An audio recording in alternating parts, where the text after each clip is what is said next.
स्वागत है इस नए विश्लेषण में। आज हम उस किताब के कोर वेल्थ बिल्डिंग दर्शन को डिकोड करने वाले हैं जिसने दुनिया भर में लाखों लोगों का पैसे और आर्थिक स्वतंत्रता को देखने का नजरिया ही बदल दिया। हम बात कर रहे हैं रॉबर्ट कियोसाकी की बेहद मशहूर किताब रिच डैड पुअर डैड की। तो चलिए सीधे शुरू करते हैं। किताब का सबसे बड़ा और मूल विचार इसी एक कोट से निकलकर आता है कि अमीर लोग पैसे के लिए काम नहीं करते, बल्कि वो पैसे को अपने लिए काम पर लगाते हैं। ये एक छोटी सी लाइन लग सकती है, लेकिन ये उस पुराने सदियों से चले आ रहे रास्ते को सीधे चुनौती देती है, जहां लोग बस एक महीने की सैलरी के लिए अपनी जिंदगी का कीमती वक्त देते रहते हैं। इस पूरे कॉन्सेप्ट को गहराई से समझने के लिए इस चर्चा को इन 5 मुख्य हिस्सों में बांटा गया है: the two fathers concept, the financial literacy gap, mind your own business, corporations and tax advantages, और आखिर में बिल्डिंग एन अबंडेंस माइंडसेट। तो चलिए बिना वक्त गंवाए शुरुआत करते हैं अपने पहले हिस्से से, the two fathers concept, a tale of two mindsets. यहाँ एक बहुत ही दिलचस्प विरोधाभास यानी कॉन्ट्रास्ट देखने को मिलता है। एक तरफ है लेखक के अपने जैविक पिता, जिन्हें पुअर डैड कहा गया है। वो बहुत पढ़े लिखे थे, एक अच्छी नौकरी करते थे और हमेशा जॉब सिक्योरिटी चाहते थे, लेकिन आर्थिक रूप से हमेशा परेशान ही रहे। और दूसरी तरफ है उनके दोस्त के पिता यानी रिच डैड, जिन्होंने किसी बड़ी डिग्री के बजाय आर्थिक साक्षरता या फाइनेंशियल लिटरेसी को चुना। उन्होंने बिजनेस बनाए, एसेट्स खड़े किए और लगातार अपनी संपत्ति बढ़ाई। अब यहाँ एक छोटी सी बात ध्यान देने वाली है। कई एक्सपर्ट्स और आलोचकों का मानना है कि ये जो रिच डैड का किरदार है, ये शायद कोई असली ऐतिहासिक इंसान नहीं, बल्कि एक काल्पनिक कथा या फाइनेंशियल फेबल है। कुछ लोग जैसे जॉन टी रीड तो यहाँ तक कहते हैं कि किताब की कुछ बातें प्रैक्टिकल नहीं है।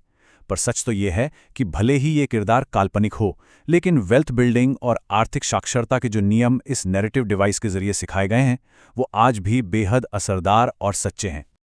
आगे बढ़ते हैं दूसरे हिस्से पर, the financial literacy gap, the rules of the game.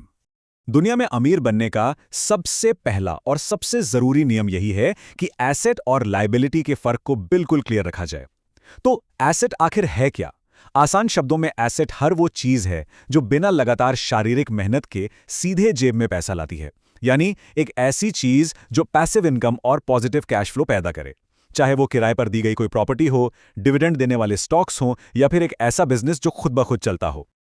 और ठीक इसके उलट होती है लायबिलिटी, यानी कोई भी ऐसी चीज जो लगातार जेब से पैसा निकालती रहे। जरा ध्यान दीजिए, मेंटेनेंस, टैक्स, इंटरेस्ट पेमेंट्स, ये सब आमदनी को धीरे धीरे खत्म करते रहते हैं।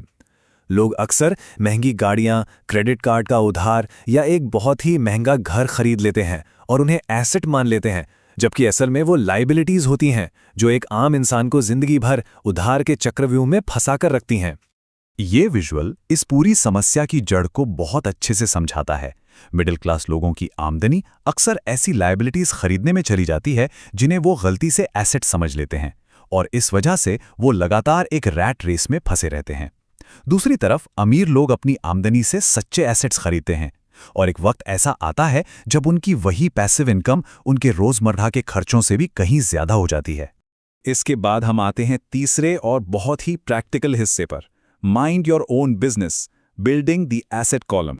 अब इसका मतलब ये बिल्कुल नहीं है कि कल ही जाकर नौकरी छोड़ दी जाए। असल रणनीति ये है कि रेगुलर काम या डे जॉब चलता रहे, लेकिन उस आमदनी को सिर्फ शौक या महंगी लाइफस्टाइल पर उड़ाने के बजाय लगातार ऐसे एसेट्स खरीदने में लगाया जाए जो आगे चलकर और पैसा बना सकें। अपने एसेट कॉलम को मजबूत करना ही सबसे बड़ा लक्ष्य होना चाहिए। इस कैश फ्लो क्वाड्रेंट को देखकर पूरा सफर और भी साफ हो जाता है।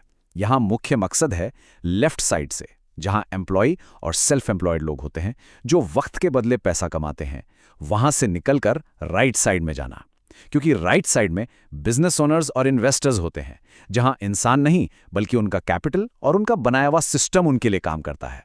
अब चलते हैं चौथे हिस्से की तरफ, corporations and tax advantages, systematic advantages. Tax के नियम सबके लिए एक जैसे काम नहीं करते। एक आम सैलरी पाने वाले कर्मचारी के लिए प्रोसेस पूरी तरह फिक्स्ड और थोड़ा सख्त होता है।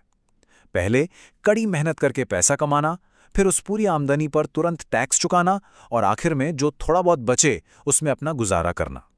ये सिलसिला किसी भी आम इंसान के लिए तेजी से संपत्ति बनाने की क्षमता को पूरी तरह सीमित कर देता है। लेकिन अमीर लोग और इन्वेस्टर्स लीगल कॉर्पोरेट स्ट्रक्चर्स और एलएलसीज का फायदा उठाते हैं। इनका सिस्टम बिल्कुल अलग है। वो पहले पैसा कमाते हैं, फिर अपने बिजनेस के वैलिड खर्चों को लीगली डिडक्ट करते हैं और अंत में सिर्फ बची हुई शुद्ध आमदनी यानी नेट रिमाइंडर पर टैक्स देते हैं। ये एक छोटा सा फर्क लग सकता है, लेकिन यही वो राज है जो वेल्थ एक्यूमुलेशन की रफ्तार को कई गुना तेज कर देता है। और अब हम आते हैं अपने पांचवें और आखिरी हिस्से पर, building an abundance mindset from scarcity to wealth. इन सारी रणनीतियों को एक साथ जोड़ने के लिए दिमाग का नजरिया बदलना सबसे ज्यादा जरूरी है।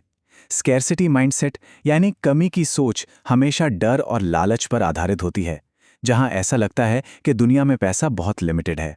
पर रैट रेस से बाहर निकलने के लिए अबंडेंस माइंडसेट चाहिए। ये सोच सिखाती है कि संपत्ति बढ़ाई जा सकती है, बस जरूरत है लगातार फाइनेंशियल एजुकेशन लेने की और कैलकुलेटेड रिस्क्स उठाने की। तो इस पूरे विश्लेषण से क्या मुख्य बातें निकल कर आती हैं? एक आधुनिक वेल्थ स्ट्रैटेजी यही कहती है कि लगातार आर्थिक शिक्षा में निवेश किया जाए, एसेट्स और लायबिलिटीज का सही फर्क पहचाना जाए। एक बड़ी सैलरी के पीछे भागने से बेहतर है नियमित कैश फ्लो को प्राथमिकता देना, अपने आसपास एक्सपर्ट्स की एक टीम बनाना और सबसे अहम बात, सिर्फ और कड़ी मेहनत करने की बजाय अपने कैपिटल को समझना और उसको सही दिशा में बहने देना। तो इस विश्लेषण को खत्म करते हुए विचार करने वाली सबसे बड़ी बात यह है कि सच्ची आर्थिक स्वतंत्रता की तरफ बढ़ने का पहला कदम खुद के कैश फ्लो का सच जानना है। क्या हर महीने आने वाली आमदनी महंगी लायबिलिटीज का बोझ उठाने के लिए लगातार बाहर जा रही है, या फिर एक सुरक्षित भविष्य के लिए जिंदगी भर चलने वाले एसेट्स बनाने में लग रही है?